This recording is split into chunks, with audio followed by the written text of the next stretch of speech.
যুক্তরাষ্ট্র ও ইসরায়েলের ক্রমাগত চাপ আর ষড়যন্ত্রের মুখে ইরান তার সামরিক শক্তিকে এক নতুন উচ্চতায় নিয়ে গেছে।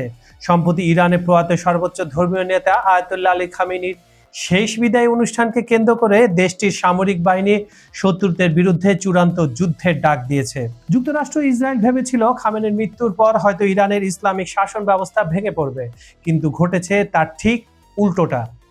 বিশ্লেষকদের মতে সাম্প্রতিক এক যুদ্ধে যুক্তরাষ্ট্র ও ইসরায়েলের যৌথ বাহিনীকে লজ্জাজনকভাবে পরাজিত করে পারস্য উপসাগরীয় অঞ্চলে শক্তির মূল কেন্দ্রে পরিণত হয়েছে ইরান। দীর্ঘ 4 মাস পর 3রা জুলাই থেকে শুরু হওয়া খামেনির জানাজা অনুষ্ঠানে বিশ্ব নেতাদের উপস্থিতি প্রমাণ করেছে তেহরানের গৌরব ধূলিসাৎ করার পশ্চিমা পরিকল্পনা সম্পূর্ণ ব্যর্থ হয়েছে। আয়াতুল্লাহ আলী খামেনির শেষ বিদায় অনুষ্ঠানের মাঝে ইরানের শক্তিশালী সামরিক বাহিনীর অ্যারোস্পেস ফোর্সের প্রধান মাজিদ মুসাবি পরিষ্কার জানিয়ে দিয়েছেন, শত্রুদের বিরুদ্ধে প্রতিশোধের আগুন এখনো ইরানিদের মনে দাউ দাউ করে জ্বলছে। যুক্তরাজ্য ভিত্তিক সংবাদ মাধ্যম ইরান ইন্টারন্যাশনালের একটি প্রতিবেদনে নিশ্চিত করা হয়েছে, যুক্তরাষ্ট্র ইসরায়েলের বিরুদ্ধে যে কোনো মুহূর্তে আচমকা পাল্টা আঘাত হানতে তেহরান পুরোপুরি প্রস্তুত। অন্যদিকে সমরাস্ত্র প্রযুক্তিতে ইরান দিন দিন সফলতার শীর্ষে পৌঁছাচ্ছে। দেশটির ভারপ্রাপ্ত প্রতিরক্ষা মন্ত্রী মাজিদ ইবনে রেজা স্পষ্ট ভাষায় বলেছেন, ক্ষেপণাস্ত্র এবং ড্রোন সক্ষমতা হলো ইরানের জাতীয় নিরাপত্তার প্রতীক। এ বিষয়ে ইসরায়েলের সাথে কোনো প্রকার আপোষ করা হবে না এবং এটি ইরানের জন্য একটি রেড লাইন।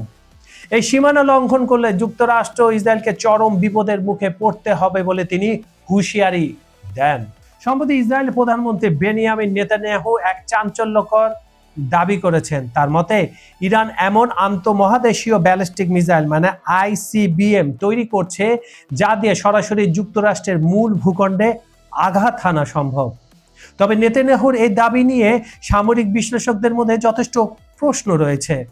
সামরিক বিশেষজ্ঞদের একাংশের মতে এই মুহূর্তে ইরানের কাছে কোনো পারমাণবিক অস্ত্র নেই, আর পারমাণবিক ওয়ারহেড ছাড়া কেবল দূরপাল্লার আইসিবিএম মিসাইল তৈরি করা সামরিক দিক থেকে অনেকটাই অর্থহীন। পারমাণবিক সক্ষমতা ছাড়া দূরপাল্লার ক্ষেপণাস্ত্রের কার্যকারিতা সীমিত। তাই ইরান সত্যি যুক্তরাষ্ট্রের মূল ভূখণ্ডকে নিশানা করছে কিনা তা নিয়ে ধোঁয়াশা রয়েছে। তাহলে কি পারমাণবিক অস্ত্র তৈরি করেই বিশ্বকে চমকে দিতে যাচ্ছে ইরান? ইরানের সামরিক বাহিনীর সংশ্লিষ্ট সংবাদ মাধ্যম ফার্স নিউজের বরাতে আন্তর্জাতিক বেশ কয়েকটি গণমাধ্যম দাবি করেছে ইরান এখন আনুষ্ঠানিকভাবে পারমাণবিক অস্ত্র তৈরির দৌড়ে প্রবেশ করতে চলেছে। ইরানের সরকারের শীর্ষ মহলের ধারণা, ইসরায়েল ও মার্কিন আগ্রাসনকে চিরতরে ঘুরিয়ে দিতে এবং নিজেদের অস্তিত্ব টিকিয়ে রাখতে এখন এই মরণাস্ত্র অর্জন করাই একমাত্র পথ।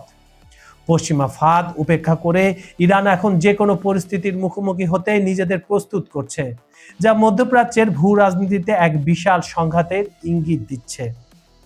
কাজল হায়দার, খবর সংযোগ।